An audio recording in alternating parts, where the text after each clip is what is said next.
pensa numa expectativa para dividir essa palavra com você. Não vejo a hora de poder compartilhar. Mas antes, eu tenho recebido muitas mensagens de pessoas que estão batendo cabeça em algo que a palavra de Deus deixa muito claro, que é possível. E pensando nisso, Deus me orientou a extrair verdades bíblicas. Eu quero te apresentar a difícil decisão do recomeço. É algo que todo mundo precisa. O problema é que nós olhamos por recomeço de uma forma errada. Queremos sorrir, celebrar, não. Recomeço é através da autópsia do fracasso. Quero te apresentar esse livro. Se você ainda não tem, eu digo para você, leia. Ele vai confrontar você a tomar essa difícil decisão. E agora, eu de verdade espero que você se prepare, arrume um cantinho especial. Deus vai falar com você. Um bom sermão. Eu quero que você abra sua Bíblia no Evangelho de João.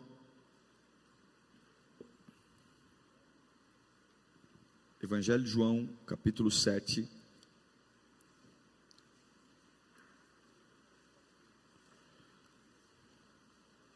Abra a Bíblia e olhe para mim. Vamos ficar em pé. Olha, tem que ter muita coragem para vencer. Concorda ou não? É muito mais fácil você não vencer do que você vencer. É muito mais fácil você ter uma vida medíocre do que ter uma vida vitoriosa. Concorda comigo ou não? Sabe uma coisa que eu aprendi, Igor? É que a miséria tem companhia. Agora a vitória é solitária. Uma vida miserável, você encontra gente para ir tomar uma breja com você no boteco. Quando você está no limbo, você encontra gente para repartir tua desgraça.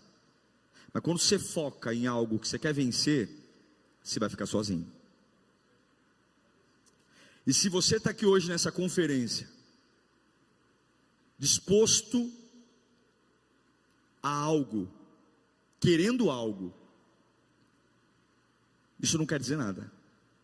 A pergunta que eu quero te fazer é: você está disposto a lutar pelo que você quer? Querer todo mundo quer. E o Espírito Santo vai saculejar nossa alma aqui hoje. Não é porque sou eu não, podia ser qualquer outro. Mas nós vamos falar sobre pressão. A pressão não pode roubar a tua alegria. Eu não aceito o púlpito da minha igreja triste. Eu não aceito a minha adoração triste. Eu não aceito a minha oração rasa. Nenhuma pressão desgraçada vai roubar a minha alegria. Não vai. Nós vamos aprender a lidar com isso hoje. Ok? João 7. Evangelho de João, capítulo 7, a partir do versículo 1. Depois disso, Jesus andava pela Galileia e já não queria andar pela Judeia, pois os judeus procuravam matá-lo. Verso 2. Estava próxima a festa dos judeus, chamada festa dos tabernáculos. Vamos até o 13, pode avançar. Disseram-lhe, pois, seus irmãos: sai daqui e vai para a Judeia, para que também os teus discípulos vejam as obras que fazem. Porque não há ninguém que procure ser conhecido, que faça alguma coisa em oculto. Se fazes essas coisas, se fazes essas coisas, manifesta-te ao mundo. Tá tudo certo aqui com vocês não? Ok? O mundo não vos pode odiar, mas ele me odeia. Eu acho que pulou alguns, né? Põe uns 5, por favor. Isso agora. Porque nem mesmo os seus irmãos criam nele. Repita comigo: nem os irmãos de Jesus acreditavam nele. Disse-lhes, pois, Jesus: ainda não é chegado o meu tempo, mas o vosso tempo sempre está pronto. O mundo não vos pode odiar, mas ele me odeia, a mim, porquanto dele testifico que as suas obras são más. Subi vós a esta festa. Eu não subo a esta festa, porque ainda o meu tempo não está cumprido. E havendo-lhes dito isso, ficou na Galileia. Mas quando seus irmãos já tinham subido à festa, então subiu ele também, não manifestamente, mas como em oculto. Ora, os judeus procuravam na festa e diziam: onde está ele? E havia grande murmuração entre os judeus a respeito dele. E diziam alguns: ele é bom. E outros diziam: não, antes engana o povo. Todavia, ninguém falava dele abertamente por medo dos judeus. Pai, nós já oramos, mas mais uma vez eu quero implorar: não há nada que vale a pena aqui se não for o Senhor. Nada. É o Senhor. E a tua voz cura. A tua voz alcança o que as palavras humanas não podem fazer. E eu sei que todos nós aqui temos um vazio. Todos nós estamos carentes. E é assim que nos erguemos, ouvindo a tua voz. É assim que nos erguemos, ouvindo a tua voz. E nós imploramos: fala conosco, porque se ouvirmos a tua voz, nós levantamos. Se ouvirmos a tua voz, as escamas saem dos olhos. Se ouvirmos tua voz, o coração pega fogo. A tua voz é uma clareira na escuridão. A tua voz é esperança num quarto escuro. A tua voz não depende que nada fora de mim mude para que eu viva. E nós imploramos: ó Deus, fala conosco. Em nome de Jesus, podeis sentar. Eu quero falar com você sobre pressão. Tem algumas pressões que a gente não controla. Algumas pressões que vêm como uma doença, como uma notícia inesperada, como um acidente. São pressões involuntárias. Mas algumas pressões são pressões colocadas, propositadamente colocadas. E o grande problema da pressão é que ela vai arrancar sua alegria. A pressão, ela arranca a sua alegria. Você pode até girar, trabalhar, fazer, mas a pressão custa a sua alegria. Custa. E Paulo vem dizer que a alegria é um princípio que Deus ama em nós. Deus ama aquele que faz com alegria. Algumas vezes a pressão vem da cama ao lado. Algumas vezes a pressão vem próxima. E o grande problema é que na pressão existe uma tempestade interna na gente. Porque quando alguém vê uma chuva e vê você na chuva, alguém pode te dar um guarda-chuvas. Se alguém observa você no meio de um temporal, alguém pode te oferecer uma capa.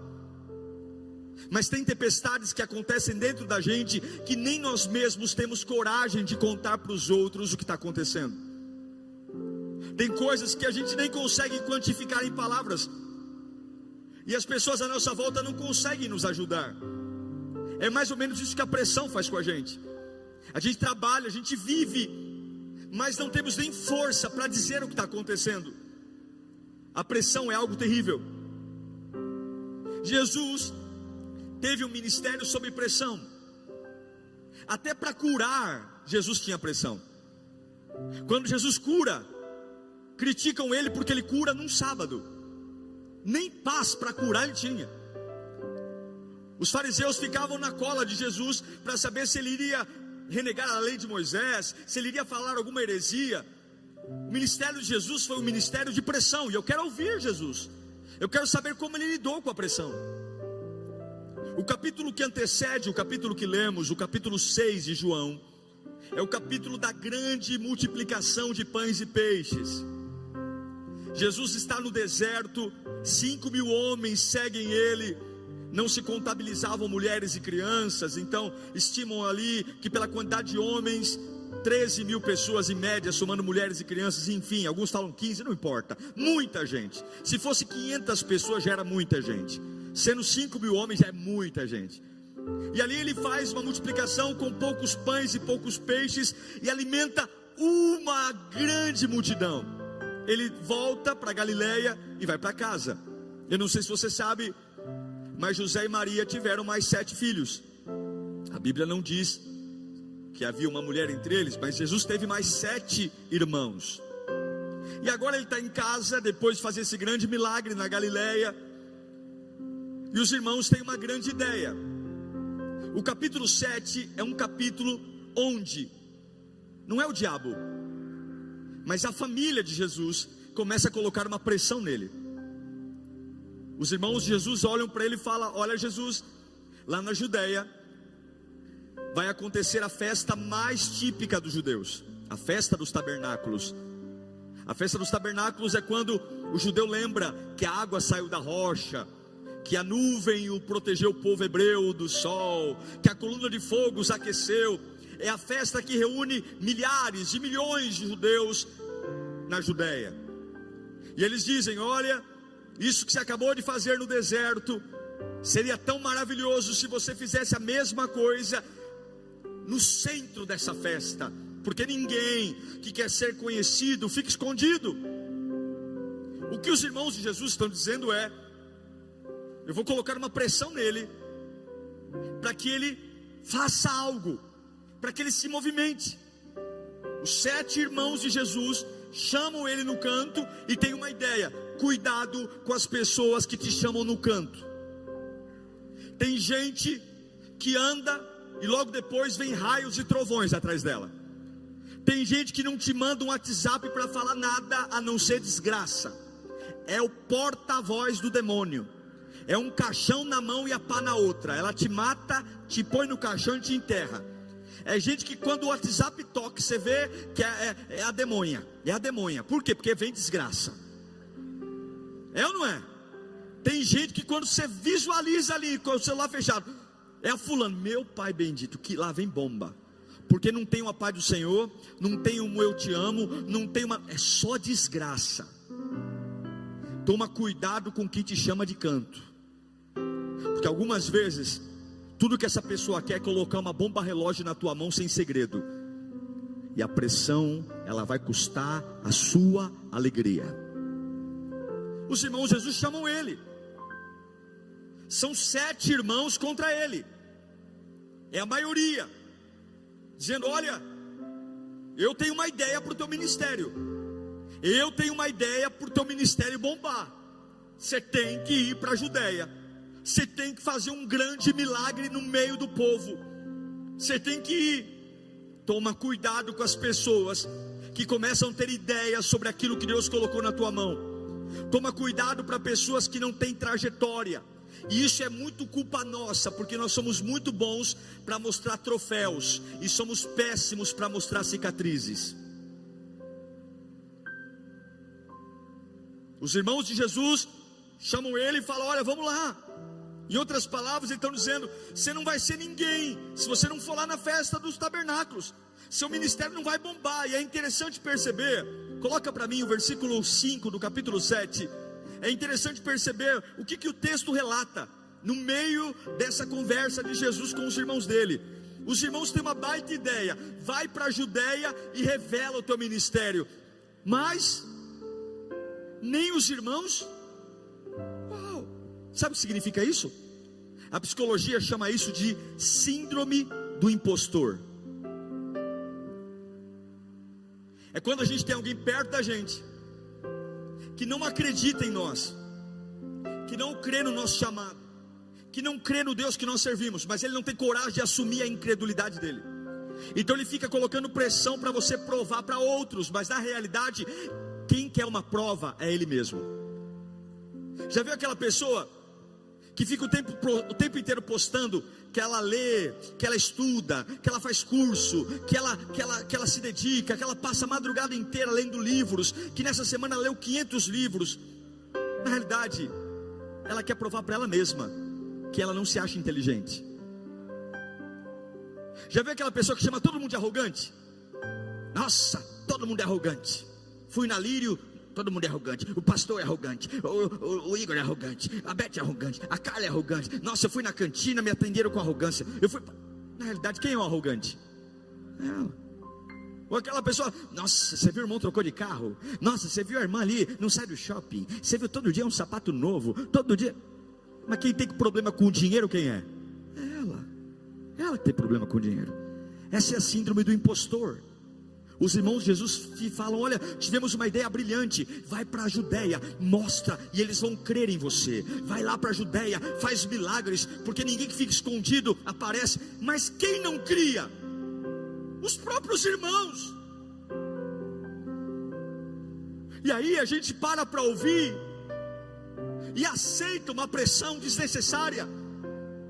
Gente ao nosso lado que não acredita na nossa fé, que não acredita no nosso Deus. E de repente nós começamos a nos mover, não porque Deus mandou, não porque o Espírito Santo nos inclina, mas começamos a nos movimentar pela incredulidade dos outros, para tentar provar algo para alguém que não crê em nós. E quantas pessoas servem a Deus porque perderam suas alegrias, tentando provar coisas para gente que nunca acreditou no Deus da sua vida. Algumas vezes, irmãos, a nossa maior luta não é contra o diabo, mas a nossa maior luta é contra a nossa própria cabeça. É por isso que Paulo fala: você quer experimentar a boa, perfeita e agradável vontade de Deus? Eu acho que se eu escrever um livro dizendo leia e você terá a boa, perfeita e agradável vontade de Deus, vai ser um best-seller, porque quem não quer a boa, perfeita e agradável vontade de Deus? Mas o preço da boa, perfeita e agradável vontade de Deus, ele começa dizendo que é o sacrifício vivo. E o que é o sacrifício vivo? Culto racional. E o que é o culto racional? É fazer não pelo que eu sinto, mas fazer pelo que eu tenho que fazer. A pressão sempre vai trazer um sentimento de urgência, e nem tudo que é urgente para você é urgente para Deus. Nem tudo para você que é de última hora para Deus. Nem tudo que tem jogado você no chão de joelhos, clamando: Senhor, me ajuda. Deus está dizendo: não era nem para você tocar nesse assunto comigo. Nem tudo que tem feito você ficar descabelado, dizendo: eu vou. Deus está dizendo: por quê? Você está se movendo pela incredulidade dos outros, ou é o céu que tem movido o seu coração? O que tem movido o seu coração? O que tem movido suas orações? Você tem orado para provar para quem? Você tem lido a Bíblia para provar algo para quem? Você tem vindo à minha casa para provar o que para quem? Você tem me adorado para provar o que para quem? Desde quando você está saindo da Galileia, indo para a Judeia, se eu não mandei você ir? Por quê? Porque você tem ofertado? Porque você tem dizimado? Porque você tem sido um voluntário nessa casa? Para provar o que para quem? Deus está chamando a tua atenção hoje, porque nenhuma pressão vai roubar a alegria que Ele plantou no seu coração. Não vai roubar. Eles estão pressionando. Vai, Jesus. Vai, Jesus. Vá. É assim que vai dar certo. E quantos largando sua fé para provar algo a pessoas que não creem?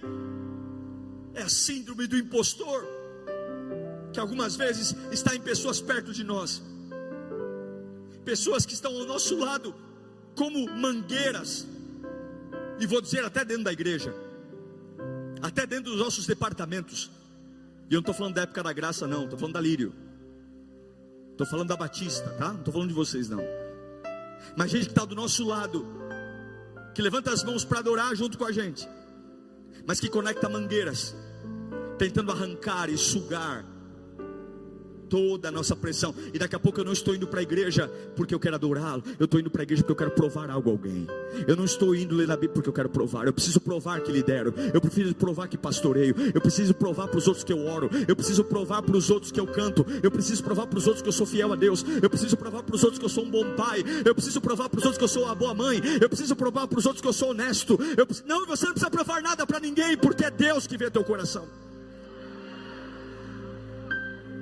Você não precisa se mover para provar nada para ninguém. É uma frase bonita que os irmãos de Jesus dizem. Vai lá, é algo bom. Mas é uma frase que o conteúdo dele é inteiro: nós não acreditamos em você. Não acreditamos. Não é um problema de falsidade dos irmãos de Jesus, não é um problema de hipocrisia. É porque eles são tão garotos, tão meninos, que eles não têm capacidade de dizer por mão deles: nós não acreditamos em você. E tem muitas pessoas que não acreditam em nós, e para elas terem a certeza de quem nós somos, elas vão colocar pressão em nós. E se você não tiver uma boa cabeça, você vai parar de fluir em Deus para fluir na incredulidade e na desconfiança das pessoas. Quantos amigos perderam sua alegria? Quantas pessoas perderam alegria no trabalho, na família? Porque o tempo inteiro precisam provar algo para alguém, reafirmar seus valores. E agora Jesus está no meio dessa pressão. Provar que eu sou bom, provar que eu sou o Messias, provar que eu faço milagres, provar. lentamente a pressão rouba a nossa alegria. Lentamente.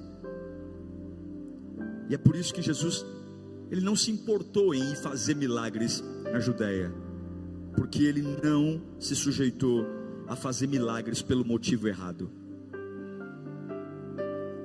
Vou te falar uma coisa e talvez possa te escandalizar, mas eu tenho base bíblica para dizer. As pessoas nunca foram a prioridade de Jesus. As pessoas nunca foram a prioridade de Jesus. A prioridade de Jesus sempre foi o propósito. Quando ele foi para a cruz, nenhum discípulo estava pronto.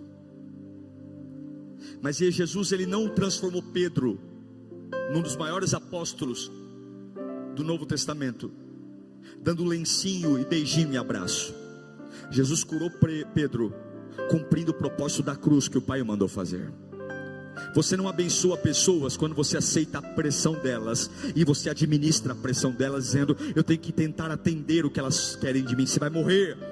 Você vai morrer porque você não vai dar conta.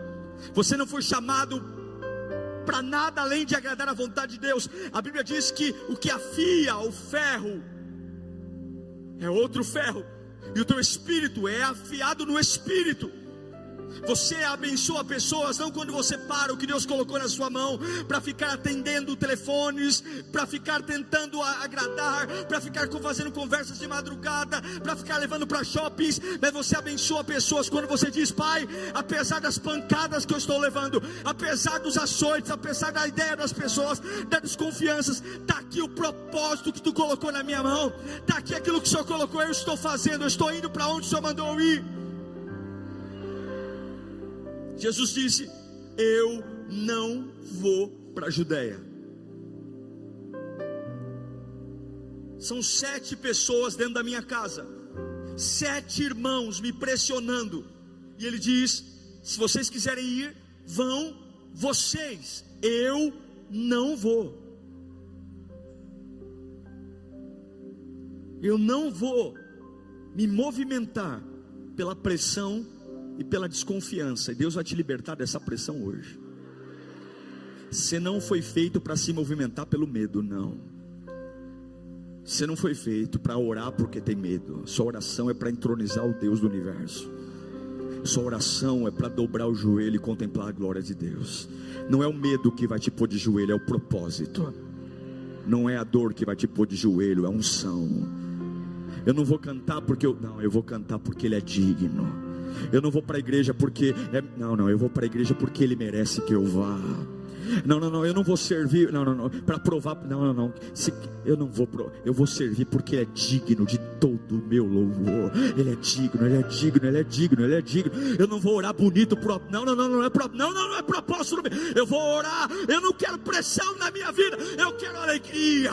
Eu quero recuperar a época do meu batismo, eu quero recuperar a época que eu falava em línguas, eu quero recuperar a época, eu não quero ser politicamente correto, eu quero adorá-lo, eu quero me movimentar por Ele. Chega, eu não quero pressão. Quantos estão morrendo pela pressão? Pressão. Existe uma pressão por desempenho, existe uma pressão por propósito. E todos nós temos esse erro de fazer alguma coisa pensando em alguém. E a pressão vai gerar ansiedade, a pressão vai gerar desempenho, a pressão vai colocar em cash se você realmente nasceu para aquilo, a pressão vai colocar em cash se você realmente é alguém que tem propósito, a pressão vai colocar na sua cabeça dúvidas que você nunca deveria ter, se eu sou um erro ou se eu sou um acerto, se realmente esse é o meu lugar, se realmente é para isso que Deus me chamou. A pressão vai colocar em dúvida todas as certezas que um dia Deus colocou no seu coração, e é isso que a pressão vem, porque agora eu não estou indo fazer milagre porque é a vontade de Deus, eu estou indo fazer milagre porque os meus irmãos querem, eu estou indo fazer milagre porque eles querem, é isso que eles querem. Você não foi feito para estar na mão do homem. Jeremias diz: maldito é o homem que confia no homem, mas feliz é o homem que faz do Senhor a sua força. Meu irmão, é por isso que a derrota é fácil, é por isso que é fácil não vencer, é por isso que é fácil ser medíocre, porque na mediocridade é companhia, na mediocridade os 7 irmãos estão do lado, mas o trono é solitário. o trono é solitário, mas Deus nunca chamou milhares de Moisés, Deus nunca chamou dezenas de Abraão, foi um Moisés, foi um Abraão, foi um Davi, e é você que vai dizer para essa pressão: eu não vou, eu não vou,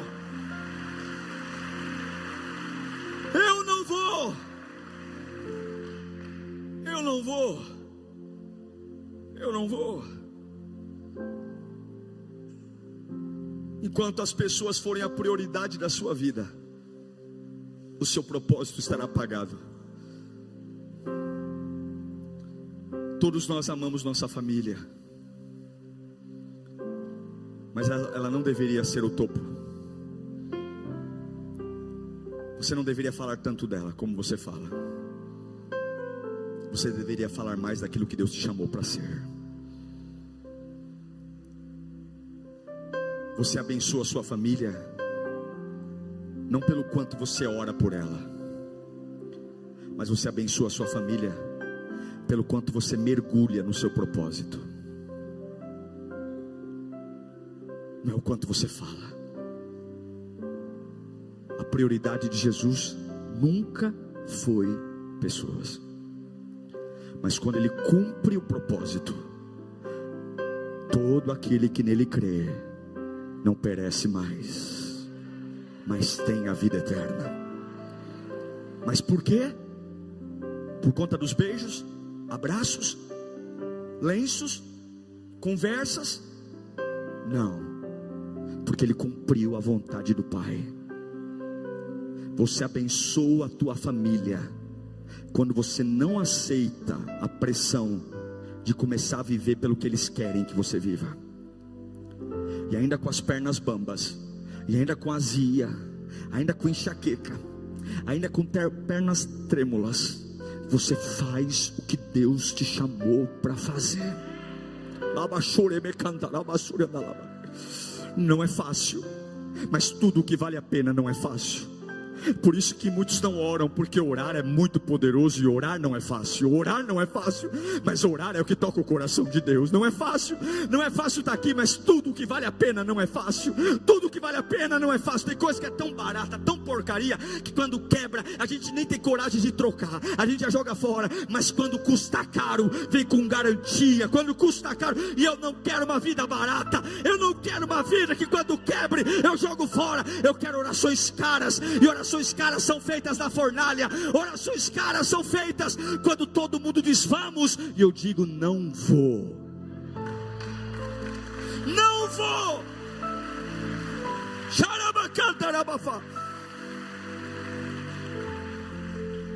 E eu te pergunto, o que propositadamente você vai ficar longe a partir de agora? O que você vai se afastar para voltar sentir alegria, para diminuir a pressão? O que você vai diminuir a pressão? Propositadamente os irmãos de Jesus colocaram uma pressão nele. Propositadamente eles tentaram forçar. Imagine se Jesus tivesse aceitado a pressão de ir para a Judéia. Não era a hora dele ir. Jesus já sofria ameaças de morte. Se ele fosse para a Judéia naquele convite, ele seria preso e talvez seria morto, e o plano estaria ameaçado, porque os apóstolos não estavam prontos ainda. Não era a hora dele ir para a Judéia, não era a hora dele ser preso. Ele ainda tinha que ficar na Galileia para andar sobre as águas. Ele ainda tinha que fazer coisas na Galileia. Ele ainda tinha um cego para curar na Galileia. Cuidado, porque talvez atender à pressão dos outros custará a sua alegria e o grande plano que Deus tem para você. Escute o que eu vou te dizer. Pessoas importantes vêm, pessoas importantes vão, e tudo bem, se Ele estiver sempre lá no trono. Jesus diz: não, eu não vou. Tem hora que você tem que dizer: eu não penso como vocês, eu não sou tão rápido como vocês. Não é porque todo mundo fez essa faculdade que eu vou fazer. Não é porque todo mundo pensa assim que eu vou pensar. Eu não vou. 7 irmãos, eu não vou. Dentro de casa.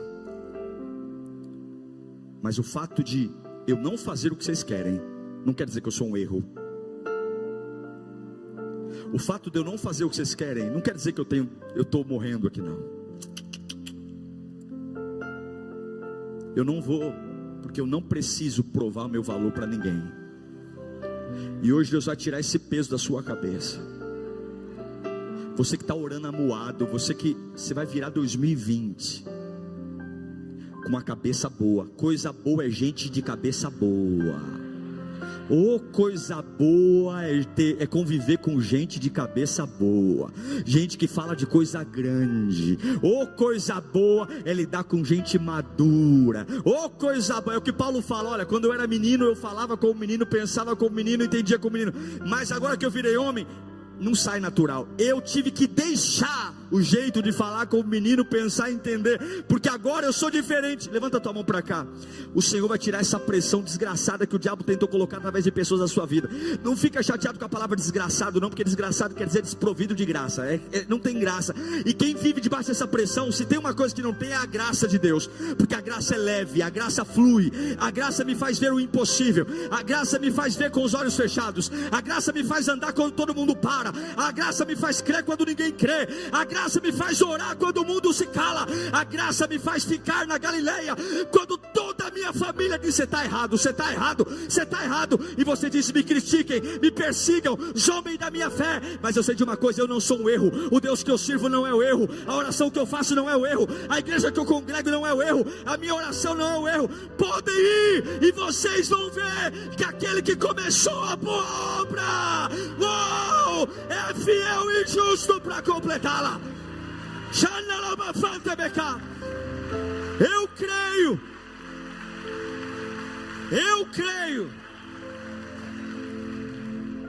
Eu não vou. Eu vou te dar um exemplo de um homem que se move por propósito, e nós vamos orar em seguida. Quero ler com vocês Atos capítulo 20. Os irmãos de Jesus falam para ele: eu tive uma boa ideia para você, vamos para a Judéia, lá você vai ficar famoso. E ele diz: não, porque eu não vou me mover pela desconfiança de ninguém. E agora nós vamos ver um homem, apóstolo Paulo, que se move por um propósito. Atos capítulo 20, versículo 22. Atos 20, 22. Preste atenção nesse texto. Agora, impelido por quem? Pelo diabo? Impelido por quem? Repita comigo, bem alto: pelo Espírito. Agora Paulo, impelido pelo Espírito, diz: ele vai para onde? Para Jerusalém. E eu não sei o que me espera ali, senão, Deus deu um spoiler para ele, senão o que o Espírito me diz. E o que o Espírito diz? Em todas as cidades que tenho pela frente, o que espera ele? Prisão e sofrimento. Para aí, os irmãos de Jesus falam para ele: vão para a Judéia, que você vai ficar famoso. Faz o milagre na Judéia, que você vai bombar. E ele fala: não, porque quem queria mandá-lo para a Judéia era os. E agora o Espírito fala para Paulo: vai para Jerusalém. E a única dica que eu te dou é: em cada cidade que você passar tem prisão e sofrimento. Olha a resposta de Paulo: mas minha vida não vale coisa alguma para mim, a menos que eu a use para completar minha carreira e a missão que me foi confiada pelo Senhor Jesus, dar testemunho e boas novas da graça de Deus. Segura o 25 aí. Agora sei que nenhum de vocês a quem anunciei o Evangelho me verá outra vez. O que ele está falando? Agora eu sei que eu vou morrer. Mas ele fica onde estava ou ele vai? Porque nunca é para onde eu vou, sempre é quem vai comigo. Não importa o lugar que você vai, importa quem vai com você para o lugar que você vai. Por que Jesus não foi para a Judéia? Porque quem iria com eles eram os irmãos iguais. Por mais que Jesus é Deus, ele estava como homem. Iguais não se alimentam, iguais não se sustentam. Mas quando o Pai mandou Cristo ir, ele foi. Por que Paulo vai para cidades que o próprio Espírito fala, tudo que te espera é prisão e sofrimento? Por que ele vai? Porque não importa o que vão fazer com ele, não importa onde ele vai, importa quem estará comigo quando alguém fizer algo contra mim. Por isso, tira a pressão de se movimentar. Hoje eu preciso fazer alguma coisa. Da onde está vindo essa cobrança? É do Espírito Santo? Não é, então não é urgente. Porque o que é urgente, o Espírito Santo te diz. Pastor, está todo mundo gritando no meu ouvido. O Espírito Santo gritou, não gritou. Então não é urgente.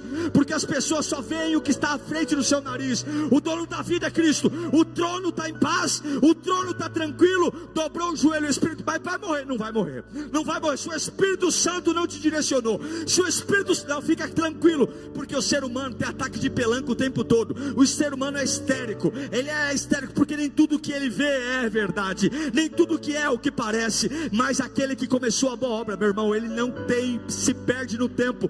Eu quero declarar que a tua alegria vai voltar hoje. Você vai voltar a orar e sentir o calor do Espírito Santo. Na minha casa está o inferno. A sua prioridade não é teu filho. Não. Tua prioridade não é tua filha. Você não tem que provar que é boa mãe. Você não tem que provar que não falhou. Você não tem que provar que é bom pai, coisa nenhuma. Você não tem que carregar essa pressão. Você não precisa. Você quer abençoar teu filho, quer abençoar tua filha, quer abençoar teu pai e tua mãe. Para de aceitar a pressão que a vida te pôs. Para de aceitar a pressão de que você tem que provar que você é melhor, de que você não é igual. Você não nasceu para isso. Você não foi feito para isso. Você foi feito para Ele. Você é bom para Ele. Você nasceu para Ele. Você nasceu para adorar. Você nasceu para exaltar. Você nasceu para cantar. Você nasceu para dizer: Santo, Santo, Santo, Santo, Santo, Santo, Santo é o nome do Senhor para sempre.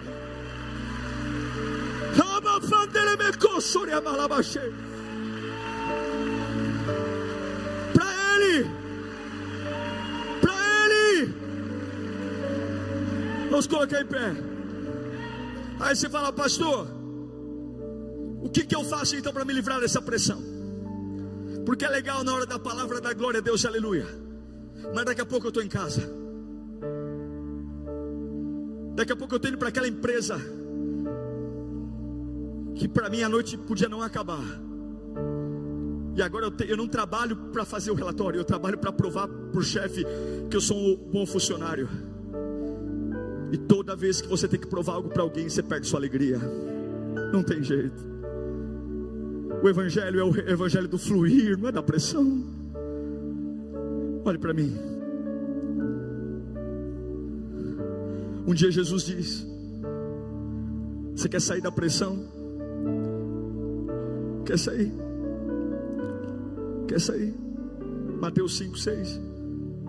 E quando vocês orarem, não seja como os hipócritas, porque a miséria tem companhia, que gostam de orar em público nas sinagogas, nas esquinas, onde todos passam, veem. Eu lhes digo que a verdade é que eles não receberão outra recompensa além delas. Mas você quer recuperar sua alegria? Quando você orar, deixa seus irmãos irem. Deixa cada um vá para o seu quarto. Fecha a porta. Quem disse que a solidão é ruim? Todo mundo quer uma vida nova, mas ninguém quer ficar sozinho, é ou não é? Todo mundo quer transformação, mas ninguém quer ficar sozinho. E eu não conheço transformação sem um ambiente que só tenha você e Deus, Deus e você, Deus e você, e você e Deus. E o teu Pai que está em secreto te recompensará. Agora, fica comigo aqui. Lá em João capítulo 7:12, fala comigo: sussurros. Fala para o seu irmão: sempre vai ter sussurro a teu respeito. Sempre. Jesus, ele foi escondido, escondidinho. Ele falou: não vou, mas ele foi escondido para ver. Havia uma discussão a respeito de Jesus. Uns diziam: ele é um bom homem. E outros diziam: ele não passa de um. Imagine se Jesus tivesse ido através dos irmãos. Você acha que todo mundo ali ia aplaudir Jesus?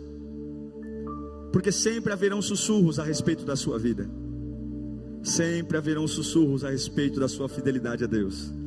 Sempre haverão sussurros sobre a sua honestidade. Sempre haverão sussurros sobre a qualidade da sua fé. Sempre haverão sussurros se você é um cristão verdadeiro. E é por isso que você não pode olhar para os sussurros, falar com sussurros, se importar com sussurros. Não olhe para sussurros, não encare sussurros, não fale com sussurros, não pense em sussurros. Feche a porta do teu quarto e diga: eu só saio daqui quando te ver, Senhor, quando te ver. E Ele não é atraído por música, Ele é atraído por corações. Nosso Deus não é gente, Ele é maravilhoso. Meu Deus, você já parou para pensar? Se você viver o que você acabou de ouvir, se você aplicar o que você acabou de entender, a palavra de Deus, ela é prática. Eu quero de verdade abençoar a tua casa agora, abençoar a tua família, teus sonhos, porque a palavra traz vida. Senhor, eu abençoo a casa dos meus irmãos agora. Declaro a tua boa mão, o teu cuidado, que eles sejam encorajados a viver a tua palavra, a amar. Como é bom não ser só ouvinte, mas praticar e parar de olhar para trás, porque aquele que põe a mão no arado não tem outra escolha. Eu abençoo você e declaro as mais lindas promessas de Deus se cumprindo na sua vida. Que Deus te abençoe.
Drift into the night, golden sparks, gentle flight.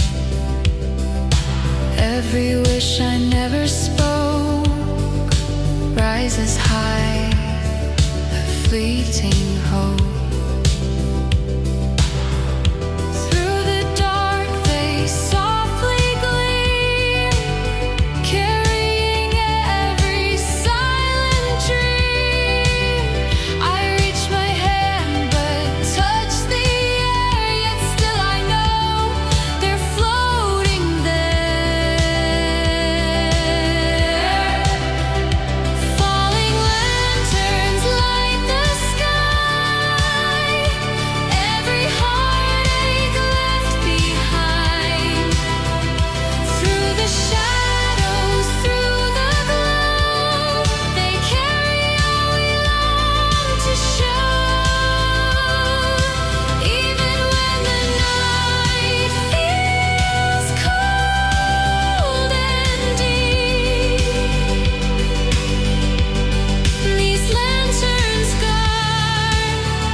Whispers in the quiet wind, echoes of where dreams begin. Each flame a story, each spark a song, a fleeting place where we belong. Through the darkness, gently rise, telling tales beyond our eyes. A river of light, a silver thread, guiding hopes that must be fed.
dark.